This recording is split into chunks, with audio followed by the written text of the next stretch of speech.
everyone, welcome back to Sunny Live Channel. Thank you so much guys for tuning in. I'm here to update you of what is going to happen on Skeem Saam from the 20th to the 24th of July 2026 on Monday. Pitsi fears his mother has been kidnapped as Kwezi Beauty strives Lehasa feels left out of the picture on Wednesday. John blames Leto for the horrible situation Tipples is in. Kanti bakithi why John ehleze eblame Leto for everything. Stanley is made to feel small in front of his colleagues on Thursday.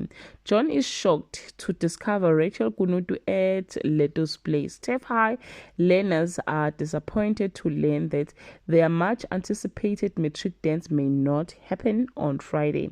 Stanley gets the bad end of the stick at Kwezi Beauty. Learners pleads with teacher to reconsider bringing back the matric dance.